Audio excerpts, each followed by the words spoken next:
नमस्कार. जीवन संदेश हा विषय अतिशय महत्त्वाचा आहे. मी देणारा कोण आहे फार काय मला यावर बोलायचं नाही, पण एक गोष्ट या ठिकाणी आवर्जून सांगायची की मन करारे प्रसन्न सर्व सिद्धीचे कारण असं आपण म्हणतो. पण मन कशात बसले हो? मनाचा कधी आपण विचार केला आहे का? हे मन कुठे आहे? मन हे शरीरात आहे आणि म्हणून असं म्हटलं जातं, सर सलामत तो पगडी 50. याचा अर्थ काय? शरीराचा विचार आपण केला पाहिजे.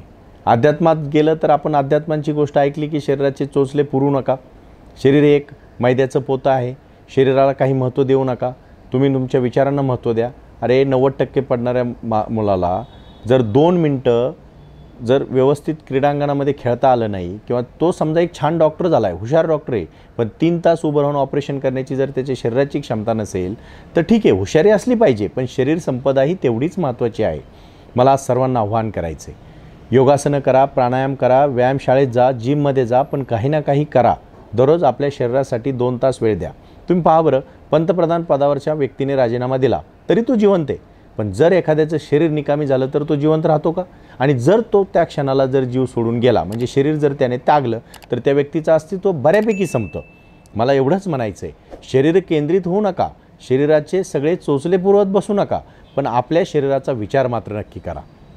करोनाचा काळ तुम्ही पहा, आज ज्या लोकांना ह्या प्रतिकारशक्ती कमी आहे त्यांना आज अनेक प्रकारचे आजार उद्भवले.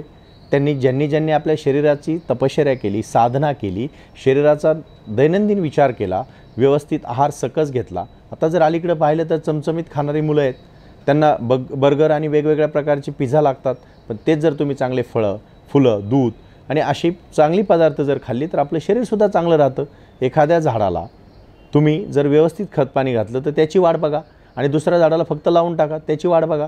आयुष्यामध्ये नेहमी लक्षात ठेवा, मला एक गोष्ट या ठिकाणी प्रामाणिकपणे सांगायची तुम्हाला, की आपल्या शरीराची काळजी आजपासून घ्यायला सुरुवात करा. मी काय फार संदेश देणारा मोठा व्यक्ती असं कोणी नाही, पण जे मी चिंतन केलेलं आहे, मनन केलेलं आहे ते आपल्यासमोर मांडतोय. आणि म्हणून मला सर्वांना आव्हान करायचं आहे, शरीर हे बलवान असलं पाहिजे. स्वामी विवेकानंदांनी सांगितलेलं आहे की सुदृढ शरीरातच सुदृढ मन वास करतं, आणि त्याप्रमाणे मी एक छोटासा प्रसंग सांगतो आणि ह्या गोष्टीला इथे पूर्णविराम देतो. एकदा असंच प्रवासामध्ये निघालेले असताना गांधीजी हे एका सभेला संबोधित करत होते आणि ते सभा विनोबा भावेंनी ऐकली.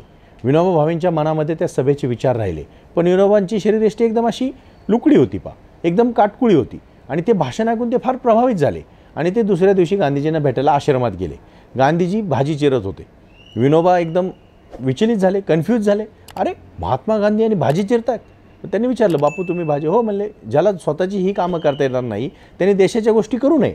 आणि त्यांच्याकडे पाहिलं गांधीजींनी, आणि गांधीजींनी सांगितलं, विनोबा माझी एक विनंती आहे आपणास, आपण माझ्याकडे जरूर या, पण तुमचं शरीर बल सौरष्ट, म्हणजे तुम्ही आधी प्रकृतीने धष्टपुष्ट व्हा, तर राष्ट्रासाठी कामाला याल. आणि त्यांनी सांगितलं 1 वर्ष. विनोबांनी 1 वर्ष आपला स्वतःला वेळ दिला, चांगलं प्रकृती बनवली, आणि मग गांधीजींकडे गेले. ते आयुष्यभर आजन्म गांधीजींबरोबर राहिले. प्रश्न मला एवढाच सांगायचा आहे, तुम्ही डॉक्टर व्हा, इंजिनियर व्हा, वकील व्हा, प्राध्यापक व्हा, उद्योगपती व्हा, अभिनेते व्हा, काहीही व्हा, पण आपल्या शरीराकडे पहा, त्याची काळजी घ्या आणि शरीराचा विचार करा. एवढंच मला या ठिकाणी सांगायचं आहे. धन्यवाद.